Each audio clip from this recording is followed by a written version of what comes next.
Alright, next है आपके पास chemical equation and balance. कि आपके पास कोई भी केमिकल इक्वेशन है। अच्छा, ये बात आपने याद रखनी है, कि जो चीज बन रही है, यानी जितनी चीज आपने इस्तेमाल करनी है, इन रिटर्न भी आपके पास वो इतनी ही आनी चाहिए।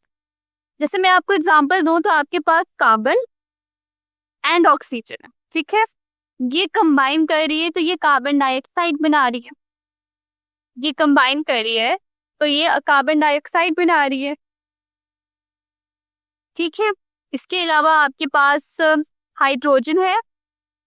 अब यहाँ पे H2 plus O2 hydrogen gas और ऑक्सीजन गैस आपको मिलेगी और ये वाटर बना दी।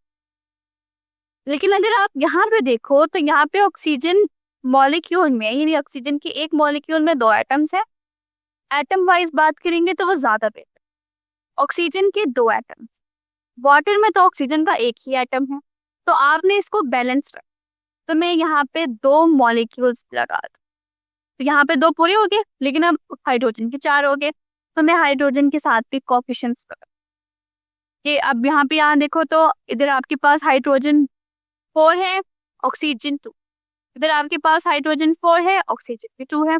चीजें बैलेंस हो गई। तो ये चीजें आपको ना साइड पे बैलेंस करनी, इसी को हम केमिकल इक्वेशन बैलेंसिंग बोलते हैं। The symbolic representation of a chemical reaction, कि जो आपके पास केमिकल रिएक्शन हो रहा है, हम क्या कर रहे हैं, उसको सिंबलाइज कर, उसकी सिंबॉलिक रिप्रेजेंटेशन दे रहे हैं, उसे आप केमिकल इक्वेशन क्या। The product in a chemical equation are the substance, the reactants in the chemical equation, कि जो रिएक्टेंट्स क्या होते हैं in the chemical equation are the substances, ये वो सब्सटेंस हैं that initiate the chemical reaction, जो केमिकल रिएक्शंस को इनिशिएट। जैसे मैंने यहाँ पे अगर आपको एग्जांपल दिए तो इस केस में अगर आप देखें तो कार्बन डाइऑक्साइड प्लस वाटर आपके पास क्या है, रिएक्टेंट्स है। और इस साइड में आप देखें तो हाइड्रोजन गैस और ऑक्सीजन गैस आपके पास रिएक्टेंट, तो क्योंकि ये रिएक्शन में पार्टिसिपेट कर रहे होते हैं, उन्हें इनिशिएट कर रहे। And the products are the substances, और प्रोडक्ट्स वो सब्सटेंसेस होते हैं that are formed during the chemical reaction, कि प्रोडक्ट्स वो सब्सटेंसेस होते हैं जो केमिकल रिएक्शन के दौरान बनते हैं। और सबसे इम्पोर्टेंट बात, हमने इस चैप्टर के ग्रेन टेस्ट का जो प्रैक्टिस टेस्ट है उसका लिंक हमने डिस्क्रिप्शन में डाल दिया है। आप डिस्क्रिप्शन में जाकर ये ऊपर पहला लिंक है प्रैक्टिस ग्रेन टेस्ट को, यहाँ पे जाएं और सॉल्व करें और प्रैक्टिस करें। यहाँ से आपने अगर प्रैक्टिस कर ली, आपके एग्जाम्स के अंदर MCQs के अंदर 100% मार्क्स गारंटेड है। उसके अलावा अगर आपको हमारे फ्री नोट्स चाहिए, lecture, guest papers, model papers चाहिए, तो इस पहली वाली लिंक पे क्लिक करके आप हमारे चैनल को ज्वाइन हो जाए, और दूसरी वाली लिंक को क्लिक करके आप हमारा व्हाट्सएप ग्रुप है इंपॉर्टेंट प्रीमियम, उसको ज्वाइन हो जाएं, ठीक है।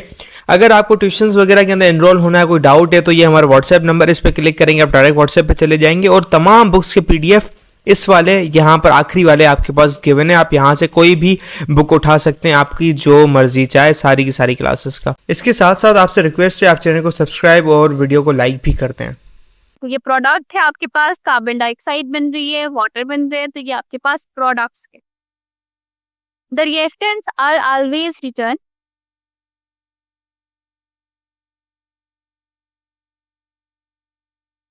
कार्बन डाइऑक्साइड तो आपके पास बैलेंस है ना, उसको तो बैलेंस करने की जरूरत ही नहीं पड़ी। एक कार्बन है आपके पास और 2 ऑक्सीजन है। जब कार्बन डाइऑक्साइड का दोनों मिलकर कार्बन डाइऑक्साइड का मॉलिक्यूल बना तो उसमें भी कार्बन था और 2 ऑक्सीजन थी, क्योंकि वो तो ऑलरेडी बैलेंस था ना, उसको तो आपको बैलेंस करने की जरूरत ही नहीं पड़ी, क्योंकि दोनों यहाँ पे आप देखो तो कार्बन 1 है, ऑक्सीजन के 2 एटम्स हैं, इधर कार्बन 1 है, ऑक्सीजन के 2 एटम्स हैं, तो वो तो बैलेंस है। अब देखिए, अक्सर आपके पास जो इक्वेशन आएगी तो उसमें बहुत सारी आइटम्स होते हैं जो बैलेंस होते हैं, तो आपको जरूरत नहीं पड़ती। बैलेंस आपने वहां पर करने जहां पर आपको जरूरत हो। The reactants are always written on the left side of equation, ये जो रिएक्टेंट्स है हम उसे लेफ्ट साइड ऑफ इक्वेशन पे लिखते हैं, और जो प्रोडक्ट्स है हम उन्हें राइट साइड, और दरमियान में हम एरो लगाते हैं जो कि हमारे केमिकल चेंज को रिप्रेजेंट करते हैं। For writing the chemical equation follow the following step, जब आपने केमिकल इक्वेशन लिख रहे हैं तो आपके पास ये स्टेप्स होने चाहिए। Identify reactant and product and right word equation for the reaction, represent the chemical equation is, आपने इस तरह से जो रिएक्टेंट, फिर एरो और देन आपने product. Right the symbols and the formulas for reactants and product. आपने ये नहीं लिखना कि कार्बन डाइऑक्साइड, आप इस तरह से नहीं लिखोगे कि कार्बन और प्लस ऑक्सीजन, ये केमिकल इक्वेशन नहीं होगी कि आप ऐसे थोड़े थ्योरी में लिखोगे। आपने उनको सिंबल से और उनके फॉर्मूला से उनको रिप्रेजेंट करना। Indicate their physical state in parallel.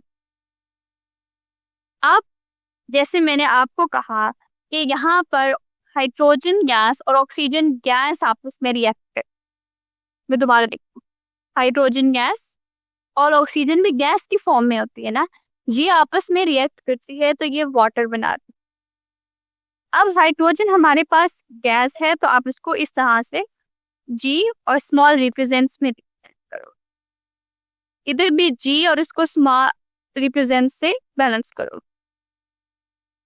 But जो वाटर बनेगा वो तो लिक्विड है ना, तो वाटर को आप एल से रिप्रेजेंट कर दोगे। तो ये स्मॉल पैरेंथेसिस,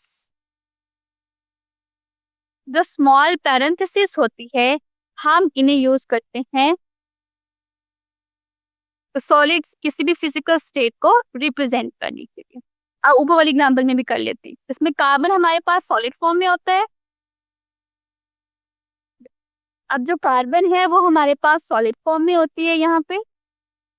ऑक्सीजन जो है वो गैस की फॉर्म में होती है, मैं जी दे दूंगी। कार्बन डाइऑक्साइड बनती है वो भी गैस होती है, उसे मैं जी मिली। तो इस तरह से आपने इनकी सिंबल लगा। अब आप एग्जांपल देखिए, coal plus oxygen carbon dioxide, carbon oxygen और कार्बन डाइऑक्साइड, ये हम बोर्ड पे डिस्कस कर चुके। नाउ आप बैलेंस करते हैं। Balancing the chemical equation. One chemical reaction only changes the arrangement of atoms.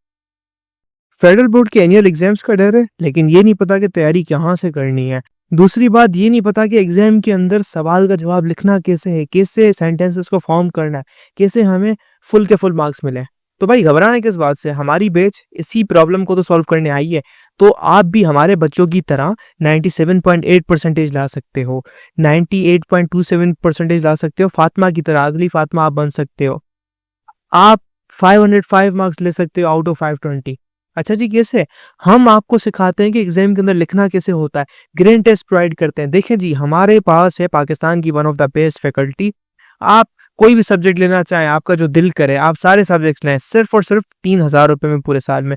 आपको एग्जाम राइटिंग मेथड सेशन दिए जाते हैं कि सवाल का जवाब लिखना कैसे, डिफरेंस वाला अलग क्वेश्चन, डेफिनेशन अलग, एग्जाम्पल वाला अलग, मैथ के सवालों का जवाब अलग होता है। आपको टॉपर बच्चों के नोट्स दिए जाते हैं, आपको फुल बुक के notes, question answers, live classes के अंदर कॉन्सेप्ट पढ़ाया जाता है आपको, और उनकी रिकॉर्डिंग्स भी दी जाती हैं। भैया और क्या चाहिए? अच्छा, और मजे की बात, ग्रैंड टेस्ट से हमारा समझो पेपर लगता है। ये हमारा है केमिस्ट्री का ग्रैंड टेस्ट, इसका सवाल नंबर तुम नोट करो ये। तो भैया इस ग्रैंड टेस्ट में से आपके 3 सवाल लगे हैं क्लास 9 के केमिस्ट्री के पेपर में, इस साल जो नए सिलेबस से हुआ था 2025 के अंदर ग्रेड 9 का। तो इतने इंपॉर्टेंट हमारे ग्रैंड टेस्ट होते हैं, सारे आपको दिए जाते हैं। तो भैया देर किस बात की, इस नंबर पे कांटेक्ट करें और अभी रजिस्टर करवाएं। Balancing the chemical equation. अब हम केमिकल इक्वेशन को किस तरह से बैलेंस कर सकते हैं? अ chemical equation only changes the arrangement of. Chemical equation में क्या होता है कि एटम्स की अरेंजमेंट चेंज, तो एटम्स जो आपस में कंबाइन है अब वो आपस में टूट जाते हैं, या तो दो मिलकर मिल जाते हैं और एक नया कंपाउंड, ये आपके पास केमिकल। तो आपने दोनों साइड पे जो नंबर ऑफ एटम्स की काउंटिंग है वो सेम है। और chemical reaction only changes the arrangement of atom. ये जो केमिकल रिएक्शन है वो तभी चेंज होगा जब केमिकल रिएक्शन वो होता है जिसमें सिर्फ arrangement of atoms change, the number of atoms remains the same. जो नंबर ऑफ एटम्स हैं वो same. Count the number of atoms of each type in the following equation. Carbon plus oxygen into product. Reactant में देखें तो 1 carbon के atom है, product में भी 1 कार्बन का एटम। रिएक्टेंट में 2 कार्बन के एटम है, प्रोडक्ट में भी 2 कार्बन के। Note that the number of atoms of each type are the same of the reactant side and the product side. Such a reaction is called balanced chemical. ऐसी equation को हम क्या कहते हैं? Balanced chemical. How can you balance a chemical reaction? It is unbalanced. Like अगर वो unbalanced है तो आप इसे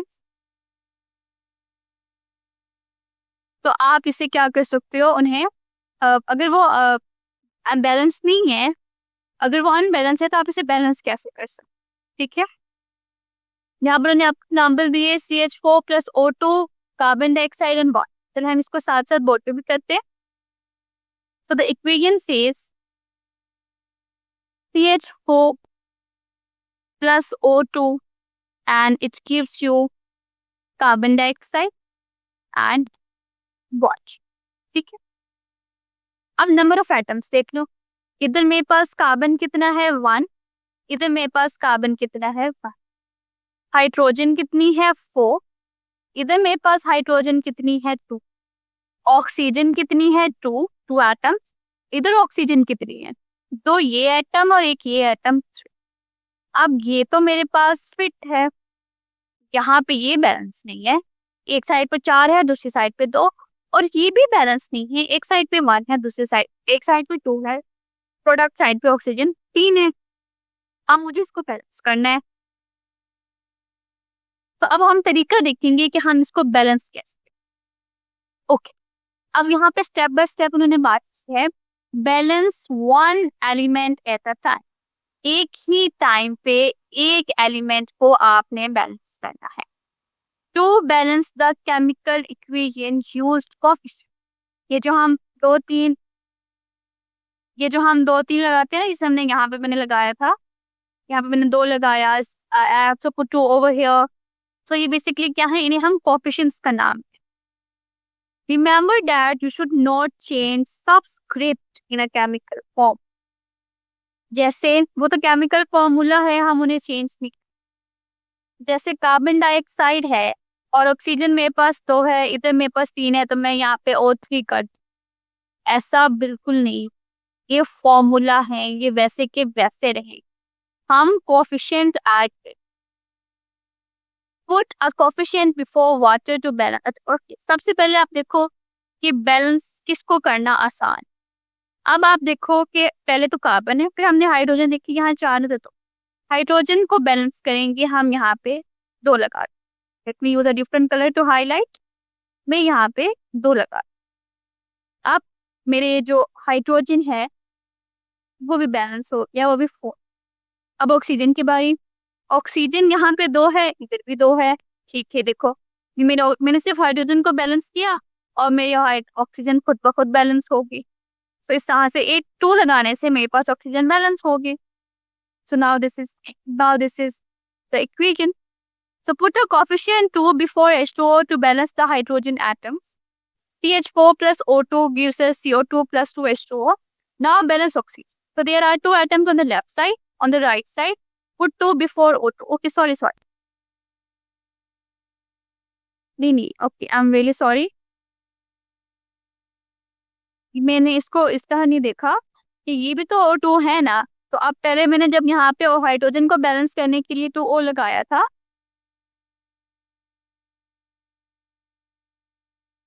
यहाँ पे 2 हाइड्रोजन को लगाया था, तो वो जब मैंने हाइड्रोजन के लिए 2 लगाया, तो वो ऑफ कोर्स कि वो पूरा मॉलिक्यूल है, तो वो पूरा आएगा, यानी अगर हाइड्रोजन के साथ में 2 लगा रहे हैं तो वो ऑक्सीजन के साथ भी कंसीडर होगा, क्योंकि मैं पूरे मॉलिक्यूल के साथ लगा।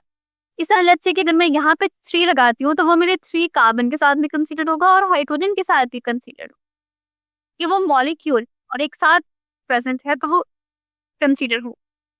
अब मैंने यहाँ पे 2 लगाया, तो यहाँ पे मेरे पास 4 हो गया ऑक्सीजन। अब आप उसको करने के लिए मैं यहाँ पे 2 लगा देती हूँ, तो यहाँ 2 हो, अब मेरे पास जो ऑक्सीजन है वो भी बैलेंस, ठीक है। नेक्स्ट हम बात करते हैं एक्सप्लोरिंग द आयोनिक। हम क्या करते हैं, आयोनिक इक्वेशन को एक्सप्लोर कर, जैसे हम आयनिक में बात करते हैं कि आयंस पर हमने आपको आयनिक कंपाउंड के फॉर्मेशन पढ़ी थी, वो हमने किस तरह से पढ़ी थी। जैसे फॉर एग्जांपल अगर आपके पास HCl है तो H positive NaCl negative ions बनाए। इसी तरह आपके पास NaCl है तो Na पॉजिटिव NaCl आपस में नेगेटिव आपस में कंबाइन होते हैं, तो ये मॉलिक्यूल इन आयंस के दरमियान में इलेक्ट्रोस्टैटिक फोर्स ऑफ अट्रैक्शन होती है due to the opposite ion, और ये आपस में कंबाइन। अब हम इनके एक्सप्लोर करते हैं। Chemical equations in which the substances dissolved in water, एक केमिकल इक्वेशन जिसमें आप सब्सटेंस को वाटर में डिसॉल्व करते हैं और फिर आप उसकी रिटन एज इंडिविजुअल आयंस, तो फिर बाद में आप उसे इंडिविजुअल आयंस की फॉर्म में। एक बात हमने वहां पे बहुत पहले की थी, हमने कहा था कि जो आयनिक कंपाउंड्स हैं वो सॉलिड स्टेट में आयंस नहीं रखते, उनके आयन सॉलिड स्टेट में फ्री नहीं होते। अगर आप NaCl आपके पास सॉलिड फॉर्म में है तो वो ये आयंस नहीं देगा, वो बहुत फिनली आपस में अटैच होते हैं। अगर हम चाहते हैं कि हमारे पास सोडियम क्लोराइड के आयंस आए या HCl के आयंस आए तो हमें उसे वाटर में डिसॉल्व करना पड़ेगा, हमें उसके जो है लिक्विड स्टेट में उसको कन्वर्ट करना पड़ेगा, तभी आपके पास क्या होगा कि आयंस बनेंगे। तो जो आयनिक इक्वेशन जब भी आपके पास आती है वो वाटर में डिसॉल्व करने के बाद ही आती है, क्योंकि इंडिविजुअल आयंस तब ही बनते हैं। A chemical equations in which the chemical substances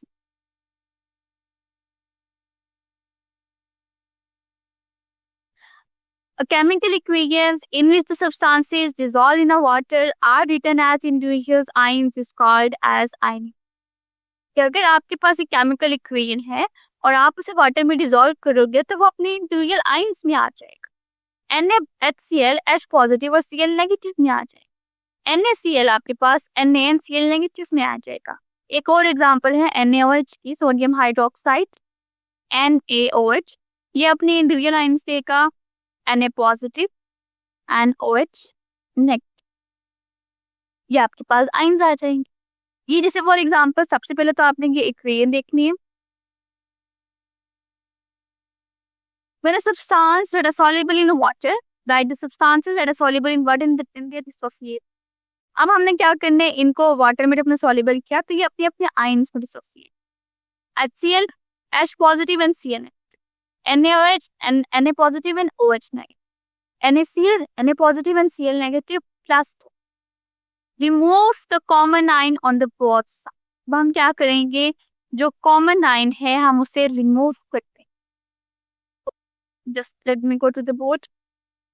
ये हमारे पास क्या है, they are asking that we have a chemical equation called as HCl plus NaOH. It gives to form NaCl and water। हमने इसको क्या किया, वाटर में डिसॉल्व किया, ये अपने अपने आयंस में कन्वर्ट हुए।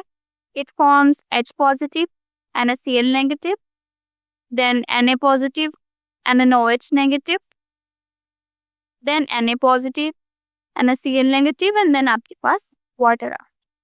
अब नेक्स्ट स्टेप आपने क्या करना है, कॉमन आयंस को रिमूव करना है। Na पॉजिटिव इस साइड पे था, Na पॉजिटिव इस साइड पे है, Cl नेगेटिव इस साइड पे है, Cl नेगेटिव इस साइड। बाकी इक्वेशन क्या बची, H positive OH negative combines to form water। That is the equation. That is basically called as ionic। Remove the common ion from the both side। दोनों side से जो आपके पास common ion है हम उसे रिमूव करेंगे। These ions do not actually take part in a chemical reaction are called spectator ion। Write the net ionic equation। ये आपके पास net ionic equation है। आपके पास एग्जांपल है, transform the following chemical equation into the ionic equation. आपने इन chemical equation को आयनिक equation में convert करना है। Mg plus H2SO4 and it gives MgSO4 plus H plus H। अब यहाँ पे इम्पोर्टेंट बात क्या है, उन्होंने मैग्नीशियम के साथ सॉलिड लिखा है। H2SO4 आपके पास एक्वस है और जो हाइड्रोजन है वो आपके पास गैस। अब मैंने क्या कहा था आपको कि जो आपके पास आयंस होते हैं सॉलिड फॉर्म में वो प्रेजेंट नहीं होते। अब ये जो मैग्नीशियम सॉलिड फॉर्म में है ये कन्वर्ट नहीं होगा आयंस में, ये वैसे का वैसा रहेगा। सिर्फ एक्वस है जिसमें आपके पास, जो सिर्फ एक्वस ही है जिसमें आपके पास क्या होते हैं, आयंस बनते हैं। तो जो चीज आयंस है वो आपके पास बनेगी। यहाँ पे H2SO4 है, ये एक्वस आयंस। इसमें आपके पास H पॉजिटिव आइंस बनेंगे एंड SO4 नेगेटिव आइंस बनेंगे, -2 यहाँ पे चार्ज आ जाएगा, H positive to H positive आप बैलेंस करने के लिए। Mg है so it becomes Mg2 positive and SO4 -2 negative. Again मैंने आपको बोला कि सिर्फ एक्वस में आयंस आएंगे, सॉलिड गैस में नहीं आएंगे, हाइड्रोजन गैस वैसे की वैसी रहेगी।